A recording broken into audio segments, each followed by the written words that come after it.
welcome to episode 39 of Just Lying Around, Detroit Lions podcast presented by the World of Football. I'm your host, Kyle Sutherland, and I am joined by my co-host and brother-in-law, Adam Snow. Adam, I hope you're not hurt or injured or anything, but how you doing today? Well, last week you were trying to take my leg off with a katana, so I feel like I am worlds better than last week, but definitely not as bad as some of these players on the field during the game yesterday. Because woof, I can't believe how many guys went down. Unbelievable.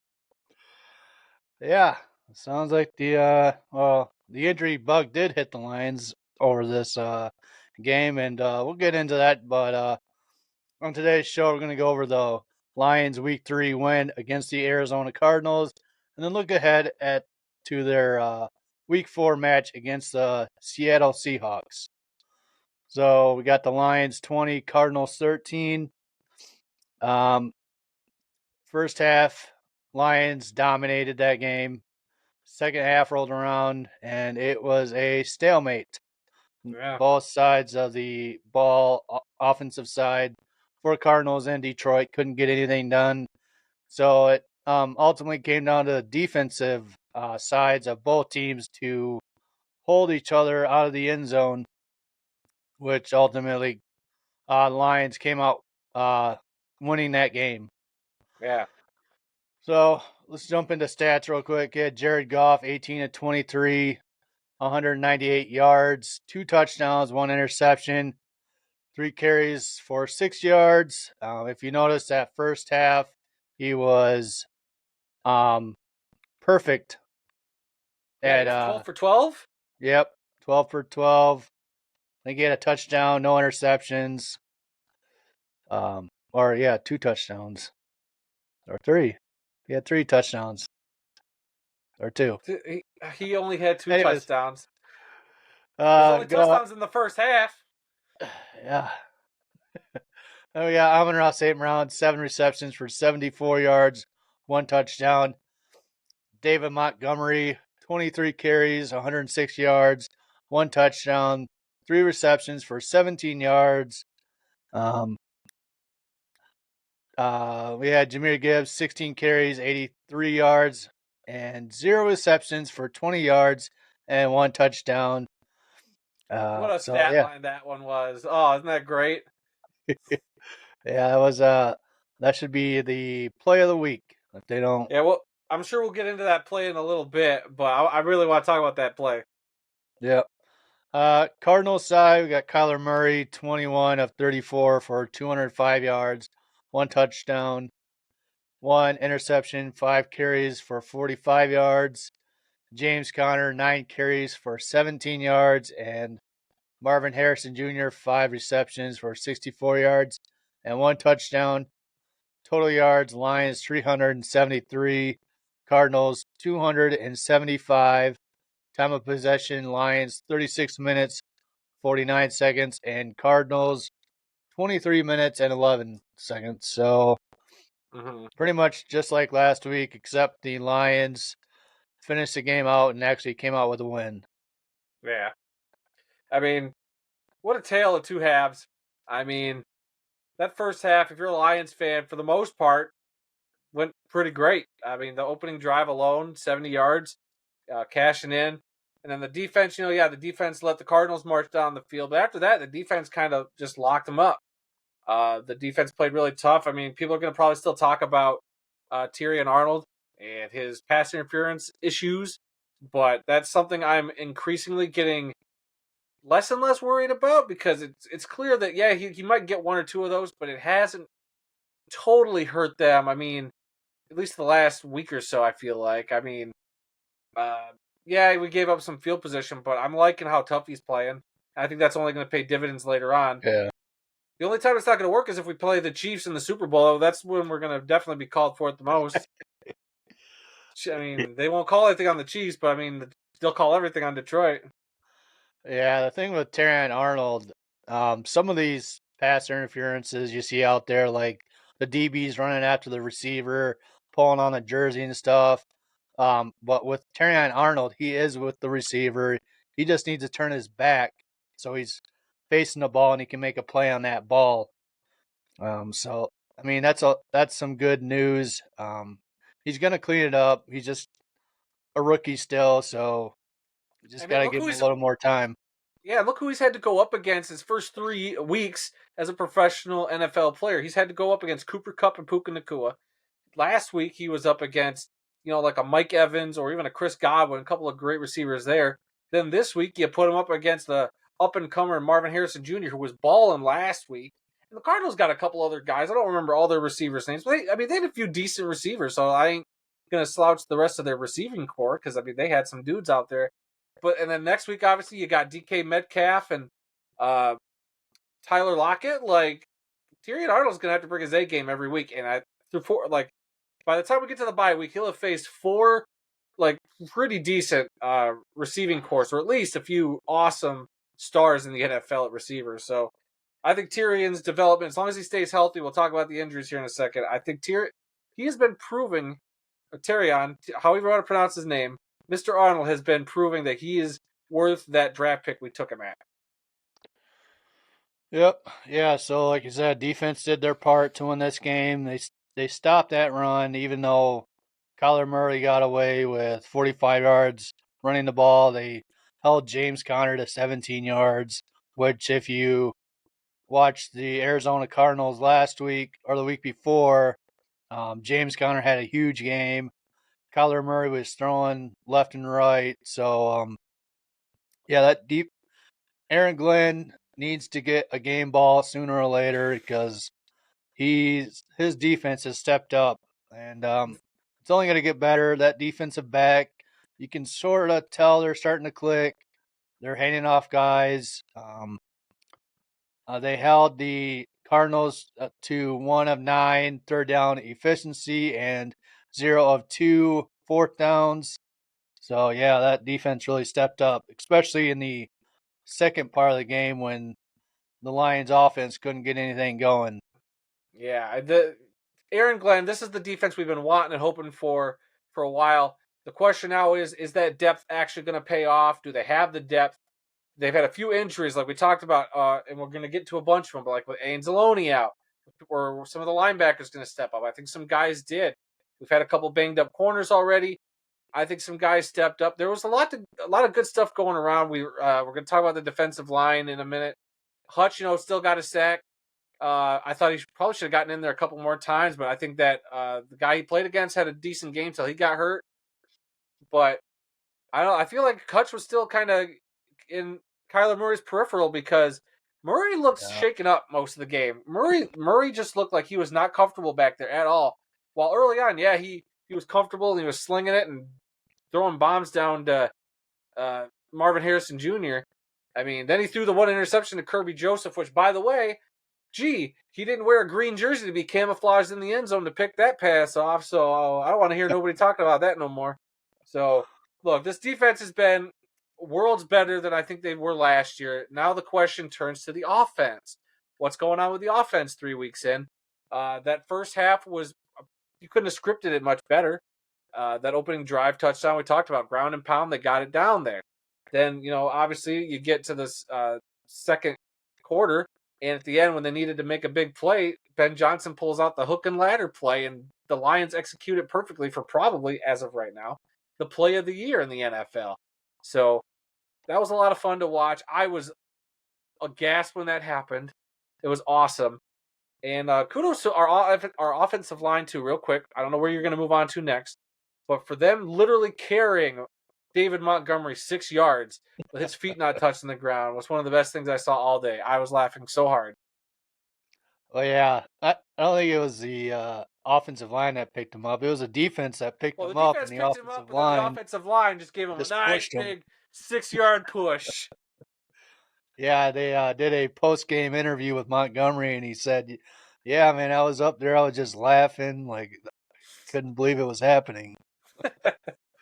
Hey, God, I love it. I love seeing it. So yeah, let's jump into the offensive side. Ben Johnson, he started the game with running the ball with Montgomery, ended up with a touchdown. Overall, last week it was a throw heavy offense they did.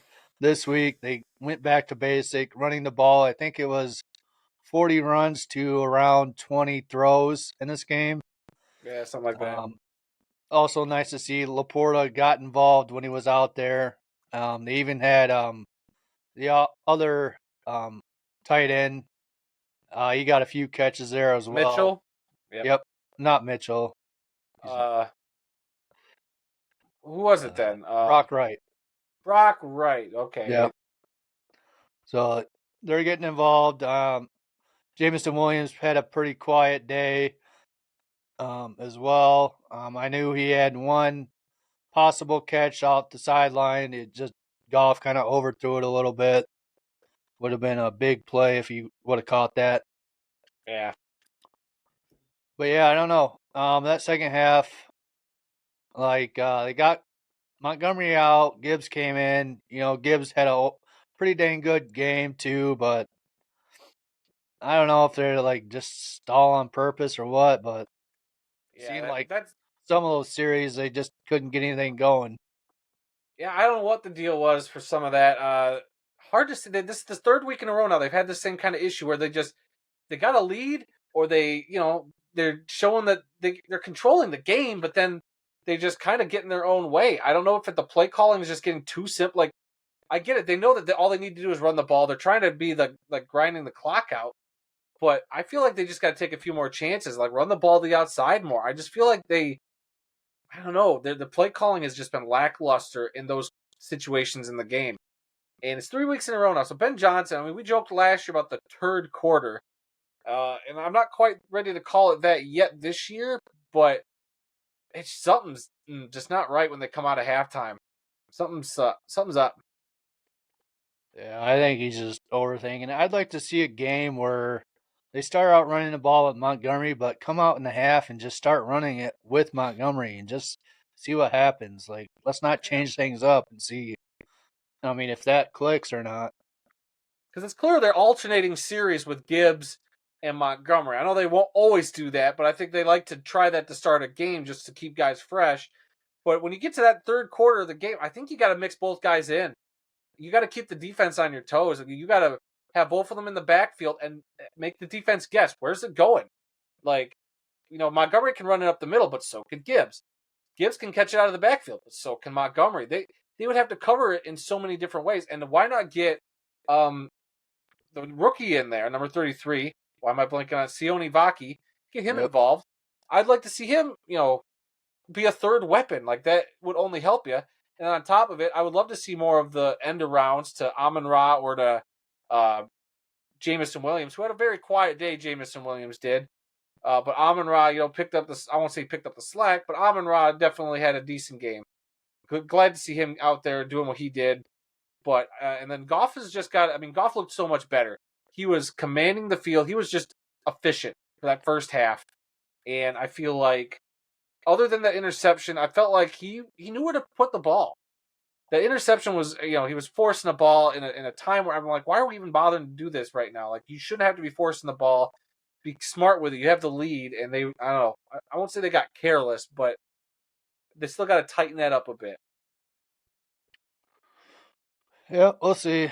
I suspect there'll be a wrinkle here or there. It's only the third week of the season, so I mean, you never know. You could see Gibbs and Montgomery in the backfield, maybe later on in the season, really throw things off for the opponent there. That's true. They could be setting it up. They like to play that long game. They like to set stuff up at the beginning of the game and pay it off by the end. So it could be one of those things. They start showing stuff at the beginning of the year and they pay it off later on. Before we transition to your next topic, I wanted to ask you real quick, what were your thoughts on the controversy at the 2-minute warning before the half? Well, I was cooking pork chops, so I didn't really see what was happening. Oh, you didn't? Okay, because in real time, so that play, man, I don't know why they were even close to trying to snap that ball at the 2-minute warning. Like, what? I don't know what was going through anybody's head. Why they would even try to snap the ball.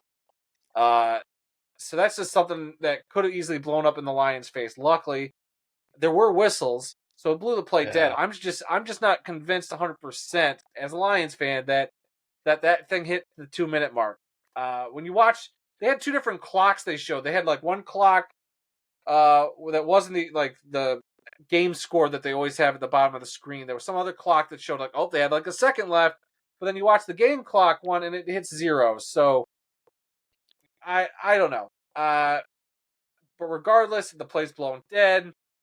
Uh, I don't know. I feel like the Lions got away with one. I'll admit it. They got away with a couple of calls in this game because even that fourth down play that Murray scrambled for, and I was pretty sure he got it, but they said he was short. Like that Oh yeah. his shin hit the ground or something. I thought for sure we got away with that one too a little bit. I'm not gonna lie, but I mean that's the NFL for you. You're gonna get some calls. You're not gonna get some. Uh, I mean we've been on the other end of them, so I get it for Cardinals fans that are upset. Yeah. And also there's I don't know if that was a play what Goff kind of threw it to the ground, but Montgomery caught it and ran Yeah. for, I think it should have been a first down, but it wasn't. The referees That play kind he was of, like 5 or 6 yards. That play wasn't anywhere near a first down, but he got 5 or 6 yards out of it. yeah. But I think there was a play where Montgomery got the first down, but the referees brought it back a little bit, and Dan Campbell, like, he Oh, should have that first, challenged it yeah, and and what it then was, I think but didn't they go for it on fourth down? yeah. Yeah, and then they didn't get that one, or they did get. I can't remember. They went for it a couple times during the game. So Yeah.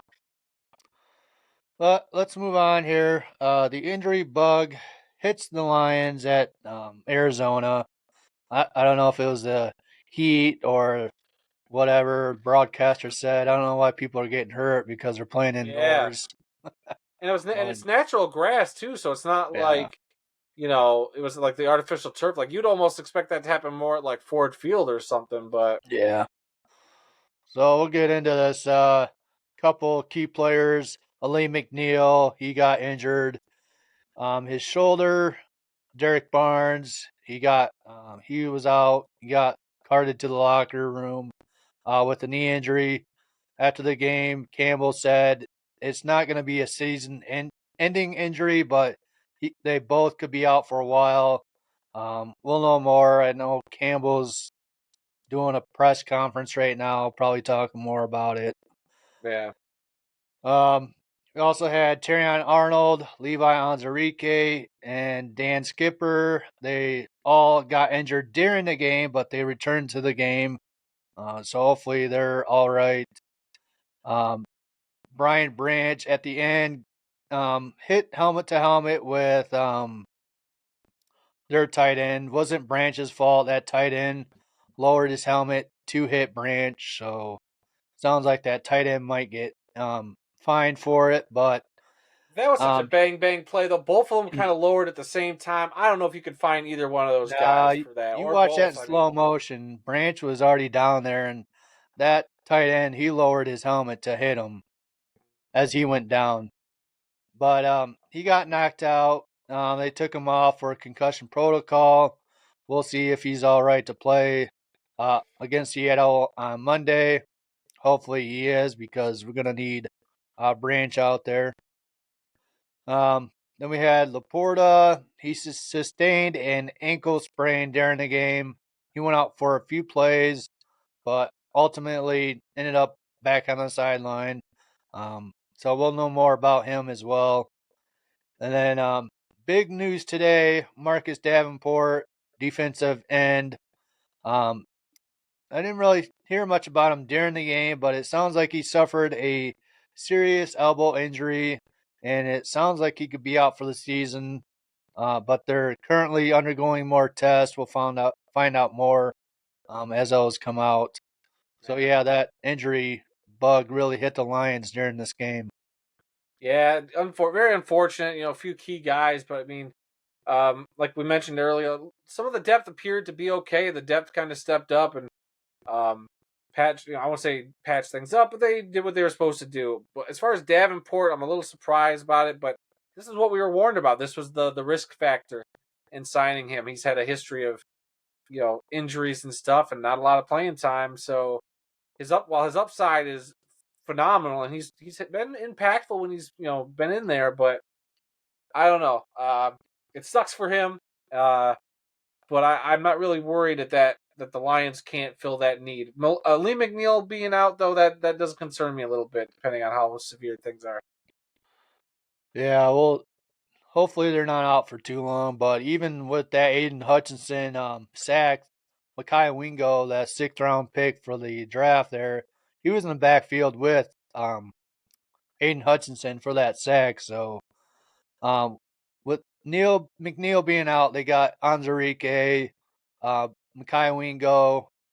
With Barnes being out, they got Alex Angeloni coming back. They also have Malcolm Rodriguez as a linebacker as well, with um, the other veteran guy linebacker they have. Yeah. So yeah, they got pieces to slot in if other people get hurt. So it's Yeah, not dire straits right now, but hopefully no one else gets hurt. for sure. All right. So at the end of the game, Goff, or as some people like to say, Vanilla Vic, came out running to seal the Who says that? deal. Who's called him that? I've heard it a few times. I thought it was I have funny. not heard that at all. But he scrambled for a first down to ultimately um, win the game for the Lions. So hopefully we see more quarterback keepers. We can see Goff running. I don't know. He's pulled that out a couple times. I don't love to see it, but I mean, he pulls out in the necessary spots, and he's willing to just go for it. So I appreciate that. He's not like when Stafford would run. I mean, and Stafford wasn't the fastest guy either, but I don't know. Goff worries me a little bit when I see him running. Yeah. He's pretty lengthy and kind of skinny, so he gets one Yeah, big hit from like a lineman or a defensive end, like could yeah, cause trouble there. yeah. And then the play of the game, we talked about a little bit. We had Goff to St. Brown, and St. Brown pitched it back to Gibbs for a touchdown. It was a pretty sweet play. If you haven't seen it, just Google it or social media. Just Oh check it yeah, it's out. all over. Go get Yep. it. Go look for it. It's awesome. And I think St. Brown during an interview said they were practicing it during like training camp, and Golf decided to let's run that play, and yeah, worked out perfectly. Yeah, it could. Man, it could have gone wrong so many ways, but they nailed it, and it gave me uh the vibes of back when they pulled that off against Green Bay, kind of a couple years ago when they were trying to make the playoffs, but they were already eliminated. So Oh yeah, Aaron Rodgers' last game, oh yeah, that's what it gave me vibes of, and I loved every second of it.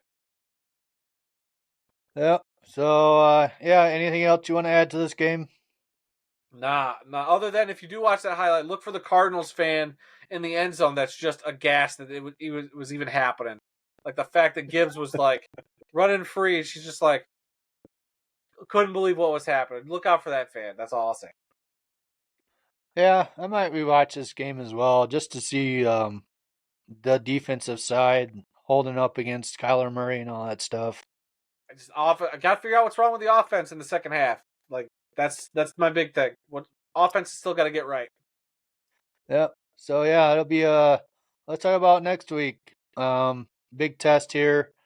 Lions versus the Seahawks, the dreaded Seahawks. Seems like we can never win against them.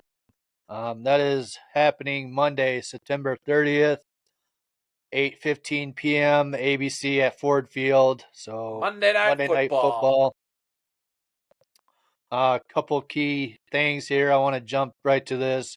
Calvin Johnson will be in the Ring of Honor, or as the Lions would say, Pride of the Lions. He's getting inducted, so congratulations to him.